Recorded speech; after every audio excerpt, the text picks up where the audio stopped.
ocasión,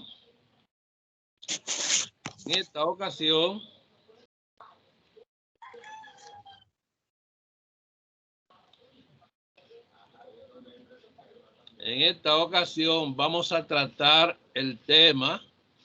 Hay un problema con la plataforma.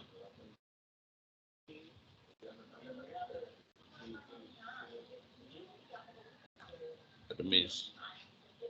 Un momento, por favor.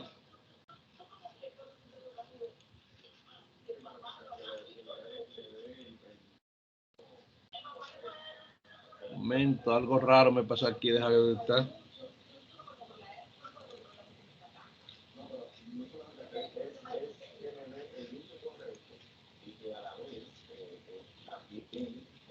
¿Me está escuchando bien, por favor? Sí. Sí, maestro. Okay.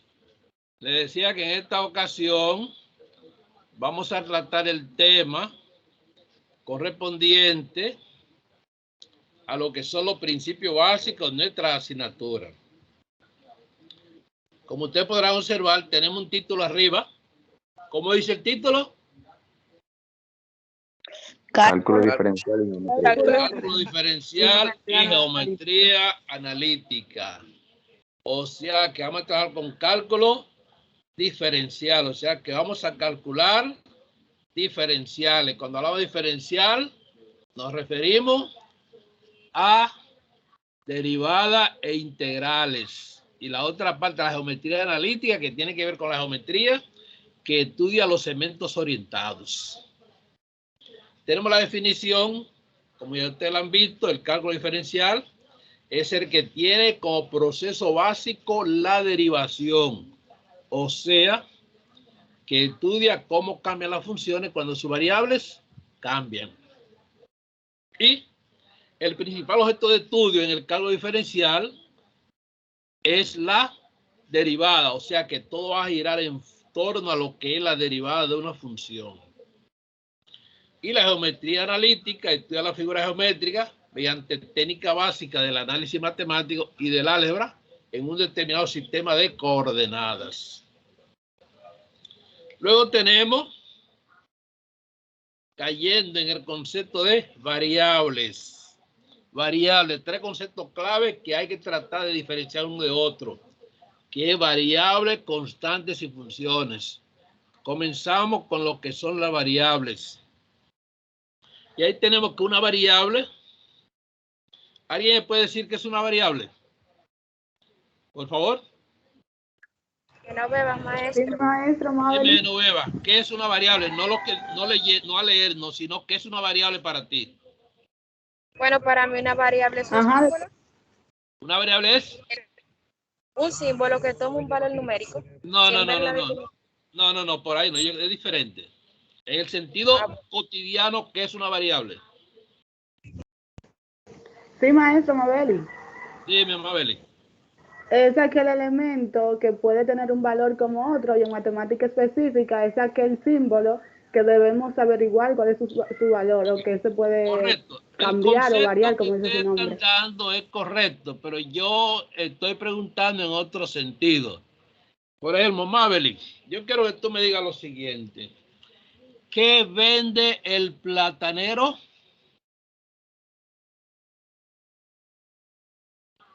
¿Me escuchaste bien? Plátano, maestro. Plátano. Mabeli, ¿me contestaste? ¿Qué vende el platanero? Usted me preguntó qué vende el platanero y yo respondí plátano. Ok. Mabeli, sigo contigo, Mabeli, sigo contigo. Presta mucha atención. ¿Qué hace el relojero? Ok, aquí estoy. ¿El relojero qué hace? Relojes. El relojero arregla relojes. Correcto. ¿Qué hace la estadística descriptiva? Bueno, se escucha como, Okay. como repetitiva la palabra, pero describe aquello. Ok, ya no siga más, ya. Si la estadística es descriptiva, lo que hace es que describe porque es descriptiva. ¿De acuerdo? Ajá. Y si es inferencial, infiere. O sea, que el nombre te está sugiriendo cuál es la respuesta. Ahora dime, Ajá. ¿de dónde proviene la palabra estadística? Es el estado de los datos. Es No me hables de estado de datos, ya te fuiste muy lejos. La estadística proviene de la palabra estado, porque esa estadística proviene de estado. ¿De acuerdo? Ok. Genoveva. Ajá. Contéstame ahora, Genoveva. Sí, maestra. ¿Qué se vende en la farmacia? Dime. ¿En la farmacia qué se vende? Medicamentos. No, ahí te caíste porque yo le dije la respuesta hace rato y ya usted fuiste por otro lado. En la farmacia venden medicina, maestra. No. ¿Qué vende el platanero? Dime ahora tú misma. Plátanos. Pero también él lleva rulo, lleva guineo, lleva pan, lleva huevo, lleva una variedad de cosas, pero cualquier cosa de esa le puede faltar, menos el plátano. El plátano. ¿De acuerdo? Porque es platanero. Entonces, ¿qué se vende en la farmacia? Medicamentos venden de todo, maestra. No, de todo no. En la farmacia se vende fármaco, porque es farmacia. En la farmacia se vende fármaco. ¿De acuerdo? Y todo lo que tiene que ver con la belleza de una persona. ¿De acuerdo? Desde un reloj, una cartera, todo lo que usted quiere lucir, lo tiene la farmacia allí. Ahora bien, a los fármacos se le llaman medicamentos. ¿De acuerdo? Sí. Ok. Entonces, en base a eso, tomando lo que hemos dicho como referencia, así vamos a definir los conceptos que vienen por ahí. ¿De acuerdo? Entonces, ¿qué es lo que hace una variable? Cuando hablamos de variable, porque hablamos de algo que varía nada más ya. No hay que hablar de otra cosa. Si es variable, porque varía. ¿De acuerdo? Ahora, en matemática tenemos una definición ya científica, que fue la que ustedes dieron. Una variable es un símbolo que puede ser reemplazado o que toma un valor numérico en una ecuación o una expresión matemática en general. ¿De acuerdo? Y la variable en matemática, entonces la clasificamos en dos tipos, dependiente e independiente. La dependiente, como el nombre lo dice, es aquella que depende de otra. Es aquella que está en función de la variable independiente. Y la variable independiente es aquella cuyo valor no depende del valor de otra variable. ¿Ok? ¿Por qué es independiente? No depende del valor de otra variable. Si no depende del valor de otra variable, ¿de quién depende entonces la variable independiente? Depende del operador. Depende del operador. ¿Quién es el operador? La persona, el que opera la persona. De mí depende la variable independiente. De ti y de él. Ahora debajo tenemos donde dice, en la expresión, dice ahí y igual f de x. X es la variable independiente y y es la variable dependiente. Oigan bien, si y es igual a f de x, entonces y depende de x. Por eso debajo tenemos la leyenda que dice y igual a f de x se lee, y es una función de x y también se lee y depende de x y su lectura es y es igual a f de x. O sea que si y es igual a f de x, y depende de x o es una función de x, que es la misma cosa. Ya tenemos definida lo que es variable. Ahora tenemos constante. Una constante es un símbolo que tiene un valor fijo, aunque a veces no determinado. Una constante, como el nombre lo dice, es algo que no varía, que se mantiene. Y la constante la clasificamos en absoluta y arbitraria. La constante absoluta o numérica es la que conserva siempre el mismo valor numérico, nunca cambia. Por ejemplo, los números reales, ahí tengo varios ejemplos, 4, menos 2, 3 quintos, raíz cuadrada de 7, 0, menos 8 tercios, pi, etc. Y la constante arbitraria es una constante que conserva el mismo valor en un caso, pero puede tener un valor diferente en otro caso. O sea que la arbitraria va a tener un valor dependiendo del caso o problema que se esté tratando. Por ejemplo, en la expresión y igual a x más b.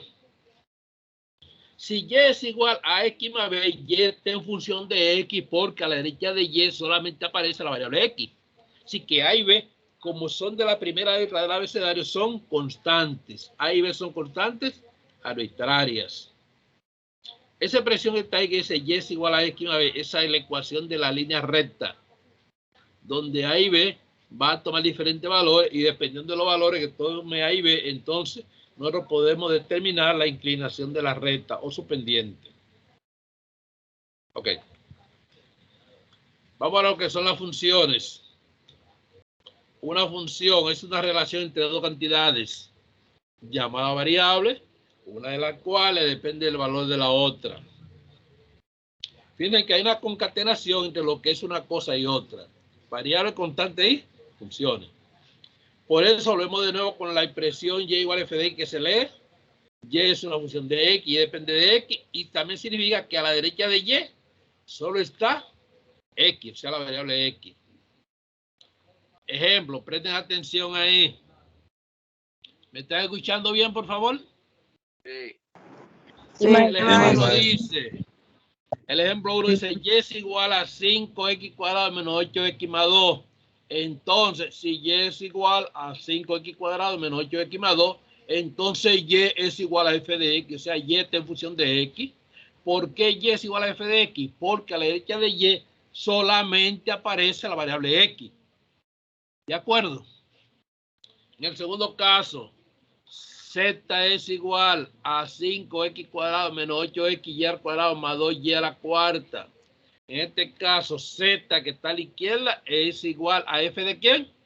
De la variable que está a la derecha. Está x y está y.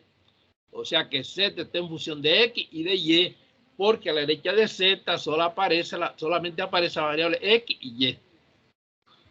En el ejemplo 3, si y es igual a x más b, entonces y es igual a f de x, porque a la derecha de y solamente está la variable x. A y b no son variables, son constantes, porque son de la primera letra del abecedario. ¿De acuerdo? En el ejemplo 4, si y es igual a x cuadrado más bx más c, entonces y igual a f de x también, porque a la derecha de y solamente está la variable x, porque a, b y c son constantes. Y en el último caso, tenemos si b, que la función es igual a x al cubo, más 4x al cuadrado, más 7z a la 4, entonces b es igual a f de ¿quién? De x y z, porque a la derecha de b solamente está la variable x, y z. Estamos claros en eso, ¿verdad? ¿Entendieron eso? Okay. Claro. Ahora vamos a clasificar las funciones. Estamos en la parte teórica de esta asignatura, los principios básicos de ella. Dice que las funciones se clasifican en algebraicas y trascendentes. Algebraicas y trascendentes. Algebraicas y trascendentes. Las funciones algebraicas son aquellas donde la variable independiente solo está sometida a operaciones algebraicas. ¿Cuáles son las operaciones algebraicas? Suma, resta, multiplicación, división, potenciación y radicación. Esas son las operaciones algebraicas. La suma con su inversa, la multiplicación con su inversa y la potenciación con su inversa. Ahora bien, las funciones algebraicas pueden ser explícitas e implícitas. La función explícita, como el nombre lo dice, significa fuera. Es la que tiene la variable dependiente despejada. O sea, sola en uno de los dos miembros de la igualdad, generalmente el primero. Ahí tenemos dos funciones explícitas. Y igual a 3 cuadrado menos 4 sobre x más 2. Es una función explícita porque y está solo en el primer miembro. El segundo ejemplo, y igual a 8x más 1, también la función es explícita porque y está solo en el primer miembro. Se está despejada. Y es implícita la función cuando no tiene la variable dependiente despejada. En el primer ejemplo, x menos y menos 3 igual a 0. Es una función implícita porque la variable independiente o dependiente y no está despejada. En el segundo caso, 4x cubo más 5x cuadrado y menos y al cubo igual a 2 también es implícita porque y no está despejada, no está sola en uno de los dos miembros de la igualdad. Eso era con respecto a las funciones algebraicas. Vamos ahora a lo que son las funciones trascendentes. Dice que son aquellas cuya relación de dependencia viene dada por una función trigonométrica, logarítmica o exponencial. ¿Alguno de ustedes sabe lo que es una función trigonométrica? Por favor, que me diga. ¿O qué son las funciones trigonométricas? Anderson, Pero por ustedes. Ok. ¿Cuáles son las funciones trigonométricas? Ahí me digan ustedes. Bueno, creo que son las funciones de ángulos, que tienen seno, coseno y esas cosas. Ok. Las funciones trigonométricas son las relaciones entre los lados de un triángulo rectángulo. Ok. Las funciones trigonométricas son 6, 3 directas y 3 inversas. Las 3 directas se llaman seno, coseno y tangente. ¿De acuerdo? Que son las funciones que aparecen en la calculadora que ustedes tienen ahí, que son científicas. En la calculadora científica aparecen solamente las directas, seno, coseno y tangente, porque las inversas no aparecen. Como la inversa del seno, ¿cuál es la inversa del seno? ¿Alguno de ustedes sabe? Faltan 3 funciones. La inversa del seno, ¿cuál es? Con tangente. No, la inversa de la tangente es la cotangente.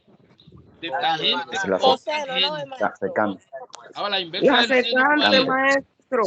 Secante. ¿Y la inversa del coseno? Secante. No. Me dijiste secante. No puede ser. Ok. Para que me interpreten la situación, la inversa del seno no se escribe con S porque es inversa. La inversa de la letra S es la C. Si usted invierte la letra C, si usted mete la letra C hacia abajo y le da la vuelta, se convierte en S. O sea que la inversa del coseno es secante. La inversa del coseno, como el coseno es con C, su inversa se escribe con S y viceversa. La inversa del seno no se escribe con S, sino con C, que es cosecante. ¿De acuerdo? Pero a nosotros aquí lo que nos interesa es que la función trigonométrica, que es aquella donde la variable independiente aparece afectada de una función trigonométrica, pues estamos hablando de función trigonométrica. Y tenemos ahí 3 ejemplos. Tomé la trieta. Primer ejemplo, A, y es igual al seno de 3x. El 3x es el ángulo que puede estar dado en radianes o en grado sexagesimal o grado centesimal. ¿De acuerdo? En lugar de 3x pudo haber dicho el seno de 45 grados, de 30 grados o de 28 grados, tantos minutos, tantos segundos. ¿De acuerdo? De igual forma para la tangente y para el coseno. Ahí dice y es igual al coseno de 4x más 1. O sea que el ángulo es 4x más 1, que puede estar dado en grados sexagesimales o grados centesimales o radianes. En el segundo caso tenemos la función logarítmica, el número dice, es aquella donde la variable independiente aparece afectada de un logaritmo. El ejemplo a y es igual al logaritmo de x al cubo. ¿De acuerdo? Y depende de x. Una función y depende de x, pero en base a un logaritmo, por eso la función se llama función logarítmica. El primer logaritmo, L o G, se llama logaritmo búlgaro de Brie, cuya base es 10. Y en el segundo caso, y es igual a ln 2x, ahí dice el logaritmo natural o logaritmo neperiano de 2x. En la calculadora científica aparecen los dos términos, L o G, que es el logaritmo búlgaro en base 10, y ln, que también aparece una tecla, que es el logaritmo natural o neperiano. Ok. Luego tenemos la función exponencial, que es la que nos falta, que dice que es aquella cuya variable independiente aparece como un exponente. Tenemos 2 ejemplos. En el primer ejemplo tenemos y es igual a 3 elevado a x, y es igual a 2x, 2 elevado a x más 1. Como x aparece como un exponente, por eso la función se llama exponencial. Ok. Recuerden que estamos en la parte teórica. Ahora vamos a recordar algo que usted ve en matemática 2, que es la jerarquía de las operaciones, porque vamos a operar. Vamos a operar porque vamos a necesitar hacer los cálculos lo más correcto posible en los temas que siguen después de este tratado de hoy. Jerarquía de las operaciones. Primero, si hay paréntesis, corchete y llave, es lo primero que hacemos, eliminar paréntesis, corchete y llave. Luego, potencias y raíces. En el mismo orden, multiplicación y división, que sea de izquierda a derecha. Y lo último, suma y resta, que se hace en cualquier orden. Mayormente las operaciones lo que tenemos son la potencia y las raíces, multiplicación y división, y lo último, suma y resta, porque a ver, en la mayoría de los casos no tenemos los signos de agrupación, como son el paréntesis, el corchete y la llave. Debajo tenemos, donde tenemos aquí resuelve. Vamos a hacer un par de ejercicios. El primer ejercicio, ¿cómo dice?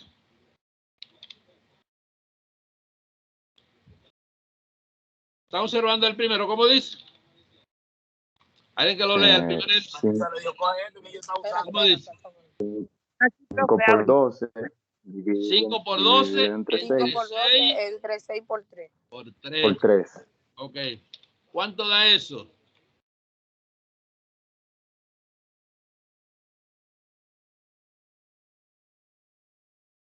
Si usted hace eso 30. en una calculadora científica, puede hacerlo directo en una científica y no hay problema. 5 por 12 entre 6 por 3. Profe, Da 30, maestro. 30. Y da 30. Ahí es 5 por 12 entre 6 por 3. Como ahí lo que es multiplicación y división nada más, si usted quiere solamente multiplica y al final divide. Usted puede decir 5 por 12 por 3 y después entre 6. Mire a ver cuánto da 5 por 12 por 3. Y luego lo divide entre 6 a ver cuánto da.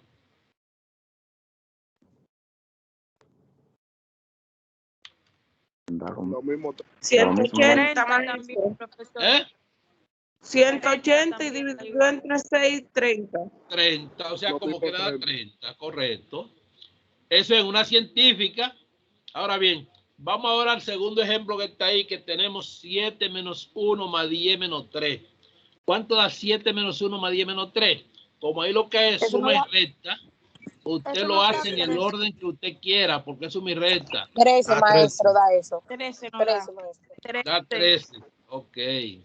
Si usted quiere, suma primero los positivos y después suma los negativos. Y luego Suma los positivos negativos. haría 7 más 10, dará 17. Menos 1 y menos 3 da menos 4. Entonces tendría 17 menos 4, quedaría 13. ¿De acuerdo? Entonces usted puede hacerlo así también. No corrido. ¿De acuerdo? O sea que usted diría entonces que eso es 17 menos 4 igual a 13. Ok.